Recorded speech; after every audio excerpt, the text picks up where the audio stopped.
முத்திரையர் என்பது 3 அரையர்களான சேர, சோழ, பாண்டிய மன்னர்களை வென்ற களப்பிரர்கள்.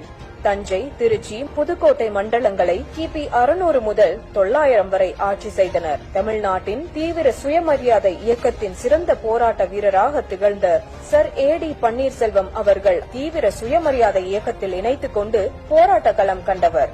MKT என எல்லாராலும் அழைக்கப்படும் திரு MK தியாகராஜ பாகவதர் அவர்கள் தமிழ் திரைப்படத்துறையின் முதல் நட்சத்திர அந்தஸ்து பெற்ற உயர் நட்சத்திர கதாநாயகனும் ஆவார். பேரரசர் பெரும்பிடுகு முத்திரையர், சர் ஏ.டி. பன்னீர்செல்வம், திரு MK தியாகராஜ பாகவதர் ஆகியோர்களுக்கு திருச்சி மாநகரில் ஒரே வளாகத்தில் மணிமண்டபமும், திருச்சிராப்பள்ளி மாவட்டம் முக்கொம்பில் கொள்ளிடம் ஆற்றில் 414 கோடி ரூபாய் மதிப்பீட்டில் 12,58,460 ஏக்கர் பாசன பரப்பு பயன்பெறும் வகையில் புதிதாக கட்டி முடிக்கப்பட்டுள்ள நீரொழுங்கி என திறந்து வைத்த மாண்புமிகு தமிழ்நாடு முதலமைச்சர் திரு மு.க. ஸ்டாலின் அவர்களுக்கு நெஞ்சார்ந்த நன்றிகள்.